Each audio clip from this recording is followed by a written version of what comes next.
नमस्कार दोस्तों। आज हम बहुत ही इम्पोर्टेंट मेडिसिन की बात करेंगे। हार्ट की मेडिसिन के बारे में।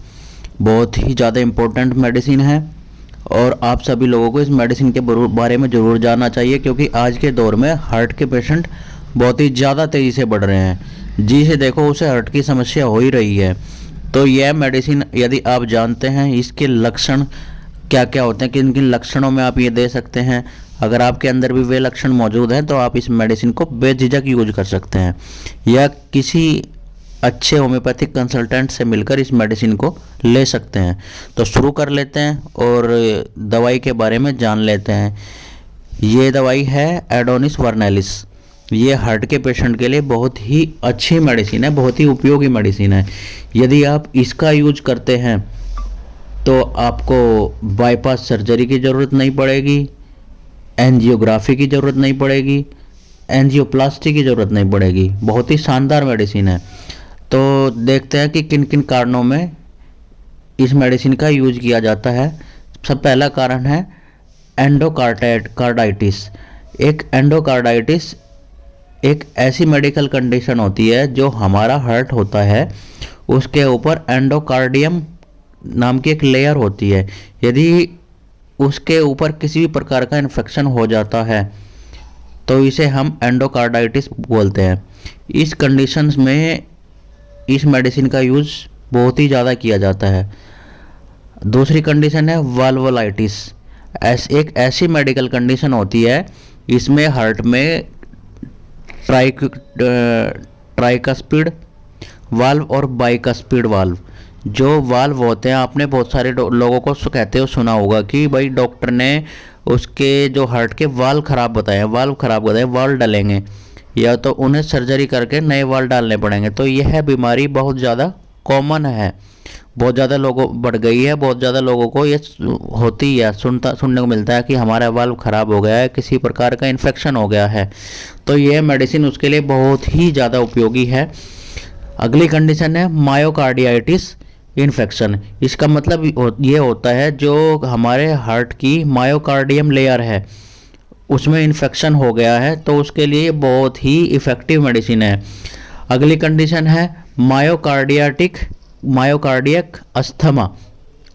जिन लोगों का हार्ट ठीक से काम नहीं करता है और ठीक से काम न करने की वजह से शरीर में सूजन आ जाती है, खासकर पूरी बॉडी में सूजन देखी जाती है। पेशेंट थोड़ा चलता फिरता है तो उसकी सांस फूलने लगती है, जिसे हम कार्डियक अस्थमा भी कहते हैं।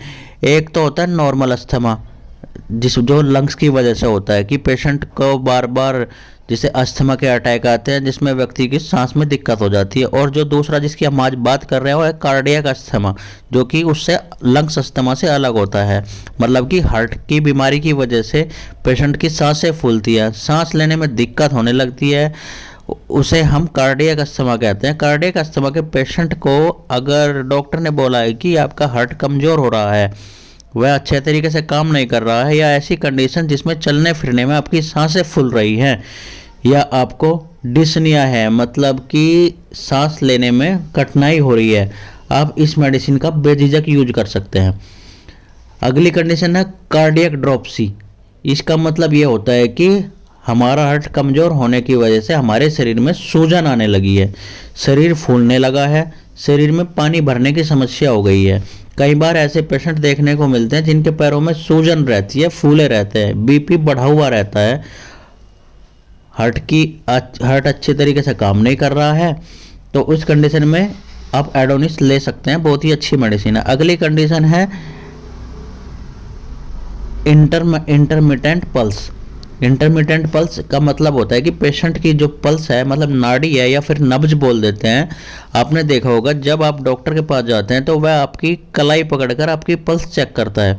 आपको की पल्स बहुत ज़्यादा हाई रहती है, कभी कभी एकदम बढ़ जाती है, कभी मिस हो जाती है, कभी बहुत ज़्यादा स्लो चलती है। तो इसका मतलब ये आता है कि आपकी नब्ज जो है, पल्स जो है इर्रेगुलर है। इसका मतलब आपका हार्ट वीक हो रहा है। तो इस कंडीशन में भी ये मेडिसिन बहुत ही अच्छा काम करती है। अगली कंडीशन है एसिस्टाइटिस। इसमें क्या होता है कि पेट में पानी भर जाता है, पेट फूलने लगता है। जिसकी वजह से आपका लीवर, आपकी किडनी, आपका हार्ट भी अच्छे से काम नहीं कर रहा होता है। तो यह आपके पेट में पानी धीरे धीरे से भरने लगता है, पेट बहुत ही ज़्यादा सूज जाता है। इस कंडीशन में ये बहुत ही अच्छी मेडिसिन है। अब हम बात कर लेते हैं ये मेडिसिन किन किन सिम्टम्स पर काम करती है। एक फैटी हार्ट, आपके हार्ट में बहुत ज़्यादा फैट जमा हो रहा है, हार्ट की जो पेडिकार्डियम लेयर होती है, या कहें कि हार्ट के ऊपर जो लेयर होती है उस पर फैट बहुत ज़्यादा डिकम्पोजिशन हो रहा है, फैट का बहुत ज़्यादा डिकम्पोजिशन हो रहा है, या उसमें इन्फेक्शन हो रहा है, तो हम उसे फैटी हार्ट पेरिकार्डियाटिस कहते हैं। तो इस कंडीशन में भी ये मेडिसिन बहुत ही अच्छा काम करती है। रूमेटिक एंडोकार्डियाटिस क्या होता है? इसका मतलब होता है कि जब कोई बैक्टीरिया आपके हार्ट तक पहुंच जाता है, हार्ट की लेयर तक पहुंच जाता है और वहाँ पर इन्फेक्शन पैदा कर देता है, वहाँ पर कुछ कॉम्प्लिकेशन पैदा कर हो जाते हैं। ये यदि वहाँ पर इन्फेक्शन की वजह से पेशेंट के हार्ट में दर्द होना शुरू हो जाता है, हार्ट में प्रॉब्लम शुरू हो जाती है, सांस लेने में दिक्कत शुरू हो जाती है, तो इसे रूमेटाइक एंडोकार्डाइटिस बोलते हैं। तीसरा है पल्पिटेशन। पल्पिटेशन में क्या होता है कि काफ़ी सारे ऐसे पेशेंट होते हैं जिन्हें पल्पिटेशन होता है। पल्पिटेशन मतलब कि आपकी जो धड़कन होती है उस धड़कन बहुत तेज चल रही होती है, पेशेंट उसे अपने आप से ही सुन पाता है, हार्ट आपका धक धक धक धक चलता रहता है, बहुत तेज चलता रहता है, महसूस करता है। पेशेंट को डिस्निया की प्रॉब्लम हो सकती है, सांस फूलने लगती है, तो ऐसी कंडीशन में भी आप इस मेडिसिन का यूज कर सकते हैं। अगली कंडीशन है मायोकार्डियल इन्फेक्शन। ये सबसे बड़ा इन्फेक्शन होता है, इसकी वजह से ही कई बार व्यक्तियों को हार्ट अटैक की दिक्कत बहुत ज़्यादा बढ़ जाती है और इससे डेथ भी हो सकती है। नॉर्मल भाषा में समझे तो आपने कई बार सुना होगा कि पेशेंट को पेसमेकर डालना पड़ेगा। क्या होता है कि जो हमारा हार्ट होता है और जो करंट होता है वो उसका हार्ट का जो करंट होता है वो इर्रेगुलर हो जाता है और उसकी धड़कन जो है इर्रेगुलर हो जाती है। कभी कभी हार्ट नॉर्मल धड़कने लगता है, कभी कभी तेज तेज धड़कने लगता है। तो इस कंडीशन इसमें क्या होता है कि पेशेंट की डेथ भी हो सकती है या होने की संभावना बढ़ जाती है। तो कई बार इस पेशेंट को, इस प्रॉब्लम को रेगुलेट करने के लिए डॉक्टर क्या करते हैं, हार्ट सर्जरी करके पेसमेकर डाल देते हैं। और ये पेसमेकर क्या करता है कि एक लिमिट में करंट भेजता है हार्ट में, और आपके जो करंट हार्ट तक जाता है और आपकी जो हार्ट बीट जो होती है फिर वो नॉर्मल तरीके से काम करने लगती है, आपका हार्ट नॉर्मल तरीके से काम करने लगता है। इस कंडीशन को भी एडोनिस वर्नैलिस बहुत ही अच्छे तरीके से कम करती है। और अगली कंडीशन है कंट्रेक्शन एंड वर्टिगो।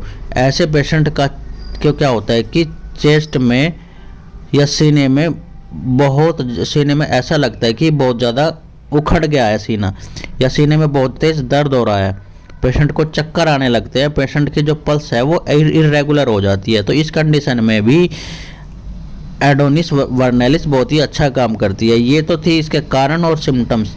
अगर आप में भी ये सारे लक्षण है, आप अपने लक्षण मैच करा सकते हैं। अगर ये लक्षण है तो इसमें आप बेझिझक, बिना किसी झिझक के एडोनिस वर्नैलिस ले सकते हैं।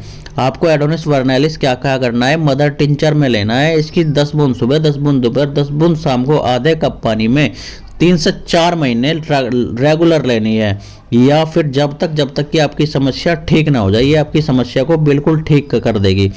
ध्यान रहे कि ये मेडिसिन आप किसी अच्छे होम्योपैथिक कंसल्टेंट की सलाह से ही लें, आप खुद से मेडिसिन ना लें। उसी टाइम में आपकी समस्या ठीक हो जाएगी। अगर आपको मेरी इन्फॉर्मेशन अच्छी लगी है तो मेरे चैनल को लाइक कर दे, शेयर कर दे, सब्सक्राइब कर दे और मेरे साथ बने रहे ऐसी ही इन्फॉर्मेशनल वीडियो के लिए। आगे भी मैं ऐसी ही इन्फॉर्मेशनल वीडियो लेकर आता रहूँगा जिससे कि आप अपने आप को ठीक कर सके और मुझे सजेस्ट भी करते रहे कि मुझे किस बीमारी पर नई वीडियो लेकर आनी चाहिए और मुझे कहाँ कमी रह गई है। तो बेल आइकन को भी ओपन करना ना भूलें। चलिए मिलते हैं बाद में। Thank you.